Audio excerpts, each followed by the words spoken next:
дараагийн асуудал буюу дараагийн бидний мэдэх шаардлагатай зүйл бол шинжилгээний суур гэж хэлээд байгаа support болон resistance-ийн талаар бүгдээрээ мэдэх нэ. За энийг хэрхэн бичих вэ гэж байна. Support болон resistance. За ийм support болон resistance. За энийг монголоор юу гэж хэлэх вэ гэхээр дэмжлэг болон эсэргүүцэл гэж хэлнэ. Дэмжлэг болон эсэргүүцэл. За ханш маань тодорхой хэмжээгээр түүх үлдээдэг. За жишээлбэл энд ханш өсөж явлаа. За буцаад унлаа. За тэгвэл энэ дээр жишээлбэл за талхны ханш байлаа гэж бодъё. За талх шүү. За талх. За талх маань дэшега одоо талхны ханш өсөж явсан. За өсөж яваад за талх гэвэл жоохон онцгой жишээ байна. Бүгдээрээ юугаар авъя? Нэг за гутал ч юм уу тий. За нэг гоё ийм савхин нэг гоё гутал байлаа гэж үтэй заяа. Гутал. За би яагаад талхыг аваагүй вэ гэхээр нөгөө нийтлэг хэрэглээ учраас авсангүй. За маш гоё брендинг гутал байна. За маш гоё брендинг гутлыг хүмүүс ингээд сонирхоод байгаа учраас ханшин мэдэж ирэх өснө. Нөгөө нэг эрэлт нийлүүлэлтийн хуулиар одоо эрэлт ихсэх тусам ханш маань өсөж байгаа. За тэгээд тухайн гутал маань Монгол мөнгөөр жишээлбэл 400 мянган төгрөг хүрээд гисэн чинь одоо хүмүүсийн эрэлт нь юу нь бол багасж эхэлж байна. Багасж эхлээд за тэгээд эрэлт багассан учраас мэдээж хэрэг нийлүүлэлт нэгтэх учраас юу яа ханш маань ингээд унаж эхэлж байна гэсэн үг. За ингээд унаад эхэлсэн. За 400 мянган төгрөгнөөс нэг 200 мянган төгрөг хүртэл ханш маань уннаа гэж үтэй.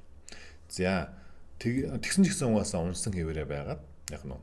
За ямар ч хэсэн нэг за 150 мянган төгрөг боллоо гэж бодлоо тий. 150 мянган төгрөг төрсний дараа хүмүүс одоо ч маш гоё унцглаа. Одоо энэ гутлыг худалдаж авъя гэж удаад ахаад эрэлт гарч ирсэн.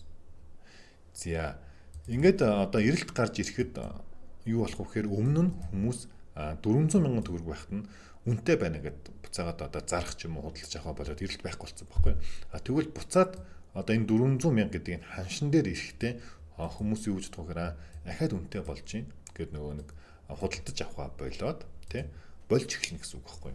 За тэгвэл ингээд одоо 400 мянга гэдэг энэ үн маань яг энэ гутлын үнийн хувьд бол ийм одоо таас тогтоолоо буюу яг энэ үн маань одоо энэ ханшийн өсөлтийг ахиж өсгөхгүйгээр одоо дээрэс нь эсэргүүцэж эхэлж байна гэсэн. Эсэргүүцэл үүсэж байна гэсэн.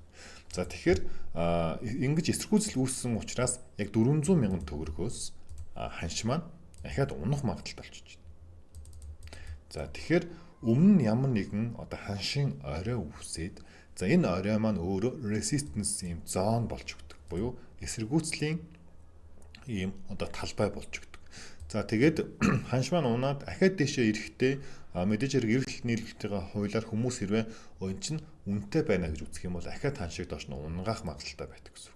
Тэгвэл ингээд доошоо онвол одоо яг 150 мянга гэдэг нэг ханш үүссэн юм.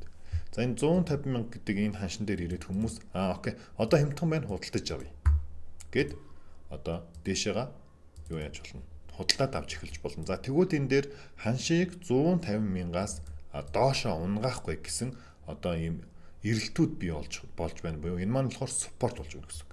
За ханшийг ахиж илүү их унгаахгүй дээ. Тэ илүү их унгаахгүй дээ гэж одоо бодоод тэгээд одоо энэ нэлээд хямдхан үн учраас яг энэ 150 мянга гэдэг үн маань одоо энэ гутлын үнийн хувьд бол одоо дэмжлэг болж өгөөд за тэгээд дахиад үн өсөх энэ одоо нөхцөлийг бүрдүүлэх боломжтой гэсэн. За тэгвэл өнөөдрийн бидний гол хичээлийн одоо ойлголт бол энэ support resistance-ийн одоо гол ойлголт нь ердөө энэ гэсэн. Өмнөх ямар нэгэн ханшийн түүх маань одоо эрэлт нийлүүлэлтийн хуулиар буцаад тэр өндөр үнээсээ буцаад унах уу? Тэр одоо хямдхан үнээсээ буцаад өсөх үү гэдэг зүйлийг support resistance-ээр одоо бид нар хараад ажиглаад за ингэж ажигласнараа бид нар арилжаанд орох боломжийг одоо нээдэг гэсэн үг. За юм байна. За тэгвэл support resistance-ийн хувьд бол том цагийн одоо үндсэн одоо том цагийн support resistance болон туслах цагуудын одоо туслах support resistance гэж байна. За жишээ нь энэ дээр бол support resistance үүссэн. За ингээд өмнө энэ оройг идэж чадаагүй ахаад нэг орой үүсээд буцаад одоо ханш маань унж орж ирсэн байлаа гэж үү. За тэгвэл одоо энэ маань жишээлбэл daily time frame дээр одоо ханшийн хөдөлгөөн байлаа гэж ботход дотор нь 4 цагаар ч юм уу одоо ахаад иймэрхүү ханшийн хөдөлгөөнүүд унаж өссөн иймэрхүү ханшийн хөдөлгөөнүүд явж байгаа гэсэн. За тэгвэл энд үүсэж байгаа одоо энэ support resistance-үүдийг туслах support resistance гэж үзэж болно гэсэн. За тэгэхээр ханш маань мэдээж хэрэг энэ орой дээрээс хэрэг буцаад унахаар бол шууд энэ чигээрээ унчихгүй бас нөгөө нэг хөдөлгөөн үүсгэнэ гэсэн үг. Иймэрхүү ч юм уу те. Хөдөлгөөнийг үүсгээд одоо ханш маань унах магадлалтай байдаг гэсэн үг. За ийм ээ.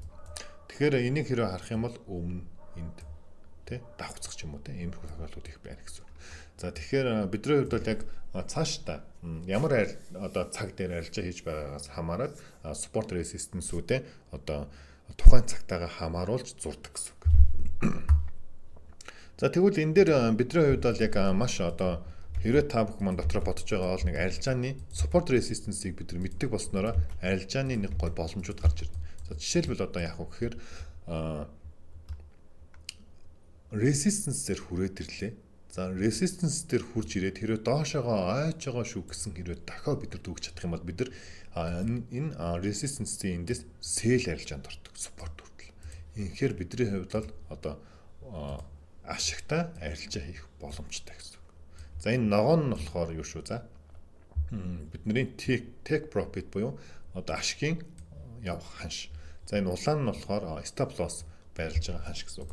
За энэ улаан ногоон хоёрын зааг нь болохоор яг бидний нөгөө нэг арилжаанд орж байгаа за одоо ханш гэсэн үг шүү. Арилжаанд орж байгаа ханш гэсэн үг.